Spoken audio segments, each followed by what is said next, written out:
My friends, good day. We're going to Texas on April 22, 2019. We're going to cover a story that by its outcome is dramatic, but which contains a lot of lessons that we'll explore together.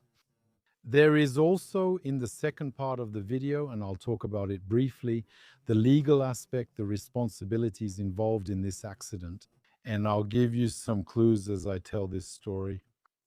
Good evening. Before we begin, I announced yesterday the release of my book about the story of the Titan's implosion. Many of you discovered this channel at the time when that accident happened. And on this channel, I talked to you, I gave you technical details, even before it appeared in the mainstream media. Last year, I went out on the Atlantic, right there in particular where that accident happened, the shipwreck. And then during the maiden voyage of a ship that a fool, well, I started writing a book that I finished last month, and that's so today I invite you to find on Amazon. In this book, I specifically explore what was going on in Stockton Rush's mind, for whom I have developed, perhaps paradoxically, a certain respect. While writing this book, we will see the role played by Boeing, the role played by the University of Washington, and how. This man found himself cornered in a kind of headlong rush that led to dive 88, which was the fateful dive that ended badly. You can find this book on Amazon. Now let's get back to our story. It's April 22, 2019. We have a pilot. His name is Mr. Weiss. Mr. Weiss, at 65 years old, he is a senior vice president at a company called Raymond James. This detail is very important, Raymond James. You can see it as a small financial company, a kind of mini John Pierpont Morgan, if you want. And he works there as a senior vice president. He's also passionate about aviation. He has 5,000 flight hours, which is huge for someone. It's not his job. That's not a number you usually see outside of professional pilots. And he owns 3 planes. The plane we're interested in today is a Beechcraft 58. It's a Beech 58, a small twin-engine propeller plane, actually. And then we're going to take a trip with some clients. So what he does is, since he works there, well, it's often that he deals with prospects. And then his job is to turn those prospects into clients who come to deposit their money at Raymond James so it can be invested in real estate projects and other things. And that day, we were in Houston. Very early in the morning, we were in Houston, Texas, and then we were going to Kerrville, a small municipal airport with 2 runways. It's about 360 kilometers from Houston as the crow flies, so 360 kilometers. Well, by plane, that's fine, that's doable. By road, without stops, without traffic jams, without construction, it's still quite a trip. So if you want to leave and come back in the same day, well, a Beech 58 type plane is preferable. So 7 a.m. the departure, all right? Before 7 a.m. the surveillance cameras see him coming all alone, so without the passengers. And he's going to do a pre-flight check. So already I'll tell you right away, the pre-flight check is sloppy. We see him partially checking the plane, just to give you an idea. Out of the 2 engines, he checks the oil on only one. He pulls out the dipstick, looks, puts it back, all that on just one engine. The plane has 2, so then the passengers arrive. There are 5 of them, so we have 6 people in this plane when we close the doors. These people are potential investors, there's an architect, and so on. And they're leaving to try to see a real estate project that's going to take place here, which he insists on showing them.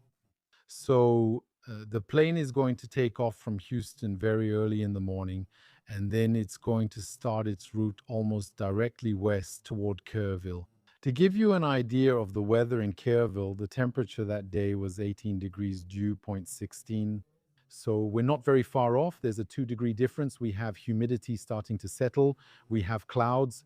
We're at overcast, as we used to say, 8 octas, so 8 out of 8. The sky is completely covered with clouds starting at roughly 800 feet, 800 to 1,200, let's say on average. At 1,000 feet, you have a cloud cover that covers the entire sky. So we're in an instrument flight situation, so the flight will be conducted according to instrument flight rules. So we're under instrument flight rules in terms of type of operation. We're under Part 91. That means we're on a private flight, private flight. Here already we might notice a small conflict, private flight, while at the same time we're transporting passengers who are prospects for the company. The guy is flying during his working hours, so you see there are still some questions here. We're slowly starting to see the civil liability plans. So what's happening? What's going to make it an instrument flight rules flight? And then here, we're planning an area navigation approach, global positioning system. We could use the global positioning system because at some point you have to break through the clouds. So you have to arrive, descend into the clouds, break through below, see the runway, of course, and go land. So far, it's classic and simple, but it'll get tricky. The BI 58 has 6 seats, so it can carry 6 adults, but be careful, it can carry 6 adults. But we're going to put a little asterisk and write some fine print. Let me give you an example, maybe with a commercial airplane to make it clearer. Take the Airbus A340. One of the problems with the lack of success, especially with the early models of the Airbus A340, it's that you couldn't fill it up with passengers, fill it up with fuel, fill it up with cargo, and then take off. It wasn't possible. You had to leave something behind. If you wanted to go far, you take the passengers and the fuel, but you leave the luggage. The luggage, you figure out how to bring it on another flight, you see, or you leave half the passengers and go to the edge of the range. So if you're leaving Paris for Geneva, Prague, or London, that's still fine. But if your intention is to go to Pointe-à-Pitre or Nouméa, we need to have some difficult conversations. It's the same. And for the Beach 58, it's the same issue. Yes, it has 6 passengers. It can take 6 passengers, but be careful. If you take 6 passengers, you're very limited on fuel. So, in terms of range, that means that probably if you want to take everyone, well, you probably have to split your trip in two, make a landing here, refuel, and then take off again. Except if you're with clients and if the goal that day is to get to your destination quickly and efficiently, if you allow yourself a stopover on the way there and another on the way back, well, your trip is going to start getting a bit long. So there's operational pressure on Mr. Weiss, and he's going to help himself. What he's going to do is take a minimal amount of fuel, which is completely below the minimum. Equal, that normally means if we're following the legal logic of an instrument flight rules flight, he has to take enough to go to Carville Airfield. He has to take enough to go to an alternate airfield. That means if at Carville the weather deteriorates to the point where it's no longer possible to land, he must be able to go to an alternate airport. And then, if that's not possible, he must be able to fly for 45 minutes to think about his life and the options he has left. Be careful. That's what we call the legal minimums. It's never a target. It's like when we give legal minimums for visual flight. Visual flight rules, it has never been a target. That means at that minimum, if you go just a hair below, you're in the red, you're breaking the law. That doesn't mean that's what you should aim for. In fact, you should aim for a personal operational margin that should be much higher than the minimum. So this gentleman on that day, what he's going to do, Mr. Weiss, is he won't even plan for an alternate airport and he'll plan for a minimal amount of fuel. The problem is that the gauges in the tanks of his Beechcraft weren't working very well. I've never in my life seen fuel tanks in a single engine or twin engine light aircraft that actually work. Those gauges are always terrible. They're always stuck. Either they overestimate the amount of fuel or they underestimate it. Whatever the case, they never work. The gold standard on these planes for checking how much fuel you have is to go and check visually. You open it up, take a look. There are tanks with metal rods. Sometimes there are planes that have a dipstick or some other physical device that really lets you check. The last time he checked the tanks was about 10 days ago before the 22nd. After that, he would estimate, I added this much, I used up that much, all of that, and it makes no sense. There's a log, some papers he wrote on, but they're absolutely worthless. You won't be able to track the exact amount of fuel, but in any case, he's leaving with the minimum. The passengers board, the plane takes off, and they don't know they're putting their lives at risk. That day, they trust they're roughly between 40, 50, 55 years old. You know, they have families, children they've left at home, and everything. And they trust this guy thinking he knows what he's doing because he has 5,000 flight hours. But well, 5,000 flight hours can also just be 5,000 flight hours doing stupid things and surviving thanks to luck. So he has that too. The number of flight hours has never been a guarantee. You look on this channel, the pilot with the most flight hours who crashed is the captain of a Boeing 757. I think it was the Birkin Air, 50,000 flight hours still. He crashed because of a detail. Watch the video. He crashed because of a detail that makes absolutely no sense. So, as I was saying, he takes off, he does his route, he gets here in the Kerrville area, goes into the clouds. So, until then, nothing special. Then suddenly something happens. But before I explain, let me share one more detail. When he leaves, he's overweight. He's overweight. So, the plane is too heavy and it takes off with the center of gravity too far back. The center of gravity is too far back. So what happens if you take off overweight with the center of gravity too far back? Usually nothing happens. Usually you make it to your destination. Except that if you do this and have the slightest problem in flight, like what will happen today, you're going to open the gates of hell. It's very simple. That means if you take off, for example, overweight with a twin engine plane, you take off without any problem. But if an engine fails, for example, you can quite irresistibly sometimes end up on the ground. Nothing you can do about it, and you won't be able to stop. So, in reality, the more you push the limits, the more dependent you become afterward. There are conditions. Look at the center of gravity. The problem with the center of gravity is that if you look at the rudder, if you have an engine failure and you need to compensate for the asymmetry, with the rudder, the lever arm of the rudder depends on where the center of gravity is. Look, this pen here represents the center of gravity. Well, if the center of gravity moves forward, you see that the lever arm of the rudder is bigger this time. If the center of gravity moves back, look, I'm exaggerating a little. Look how the center of gravity, or rather the lever arm of the rudder, becomes smaller. You see bigger, smaller. So if your center of gravity is too far back, for him it was an inch outside the limit. So it was 2.5 centimeters beyond the limit, so towards the back. Indeed, he had a weak rudder lever arm. For your information, when they do the certification tests, they audit the plane and then they go out with test pilots and everything. They are required to do the tests at the most unfavorable center of gravity, which is usually the furthest back. But here, it wasn't just further back, it was actually outside. Okay, so it was in an uncharted area. So, as we say, what he does is he gets here, he enters the clouds, and then he's making his descent. There are roughly 10 or 12 kilometers left before landing. And then suddenly one engine stops, the left engine stops, and then 10 seconds later, the right engine stops too. So both engines stopped in the clouds. So clearly, there are very few people who have experienced prosperity in their lives starting from such conditions. So it's a difficult situation. Of course, now let me tell you something. I'm going to show you an equation that says this pilot has to crash that day. Look,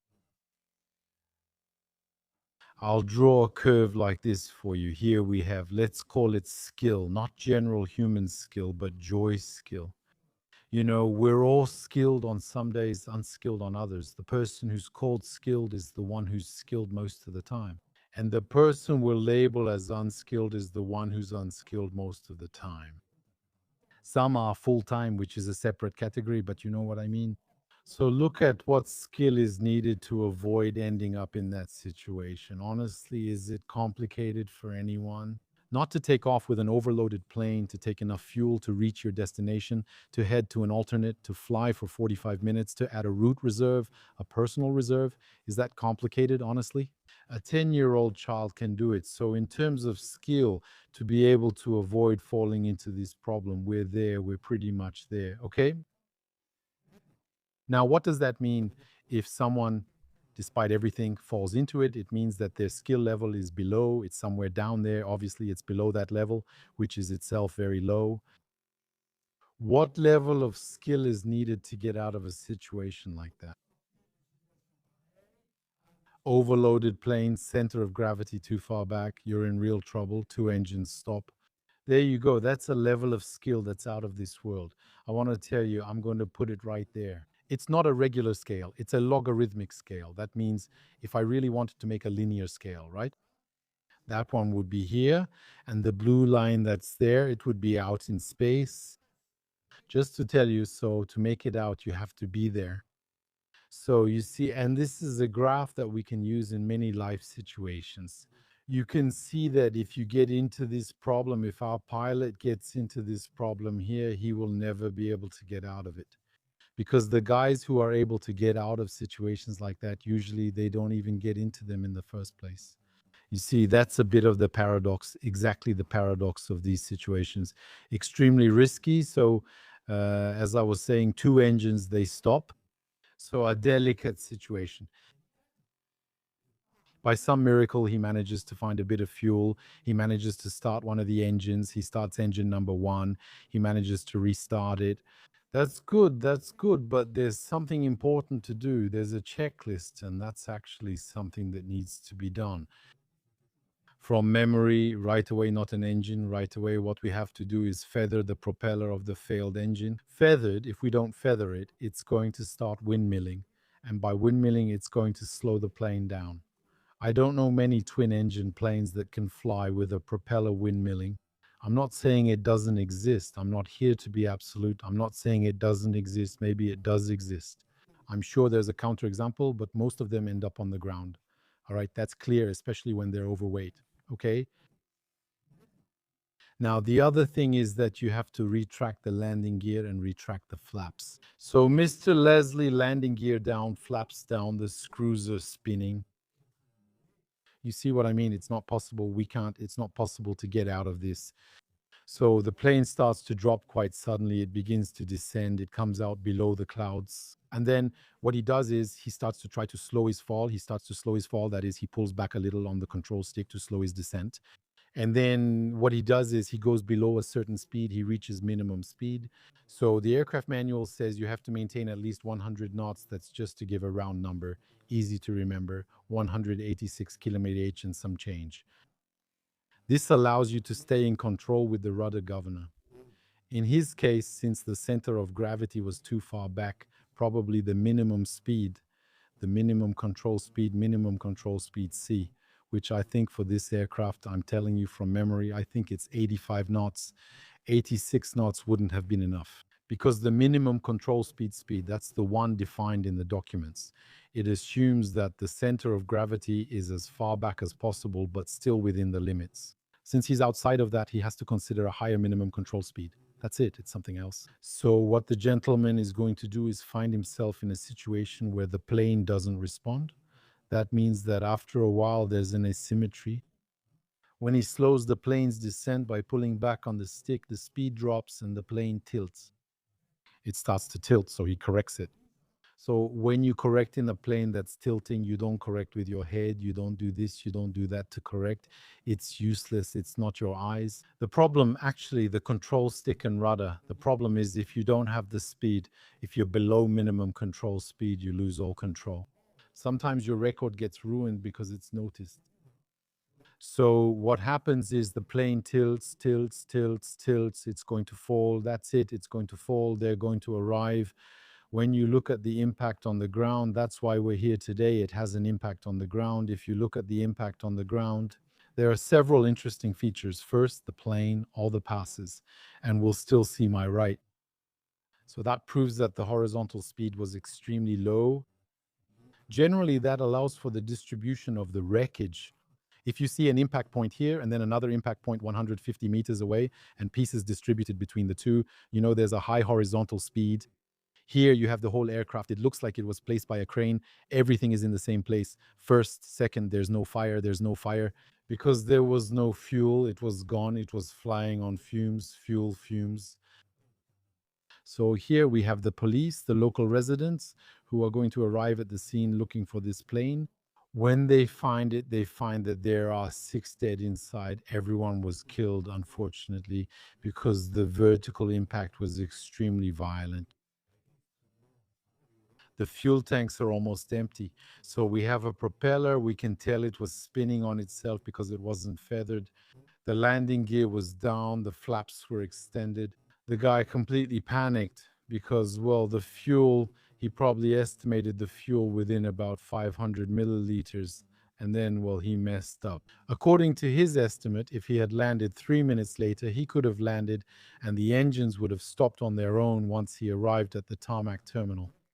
But in this specific case, it stopped 10 kilometers before. So here, what happened is that the families of the victims filed a complaint against Raymond James. Raymond James attempted to defend himself in court, which is still heresy because we realize that Raymond James, in fact, did forbid, it's true, to their credit, they did forbid Mr. Weiss from taking the plane to bring clients. It's true, they forbade it, but that's what we call a factor. It's an element that will be added to the file that will be in their favor, and then it will be considered by the jury according to its merits, except that there are other elements.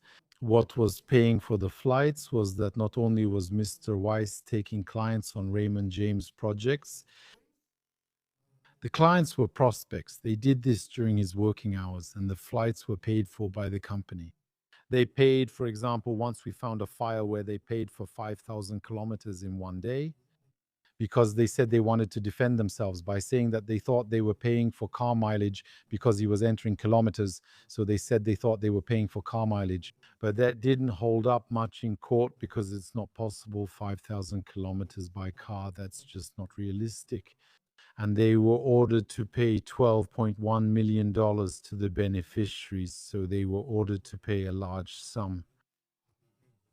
They tried to appeal to the Supreme Court. They appealed, and all that went nowhere. It was confirmed. And I actually find that surprising on their part, having often worked with lawyers who sue manufacturers and other parties responsible in accidents.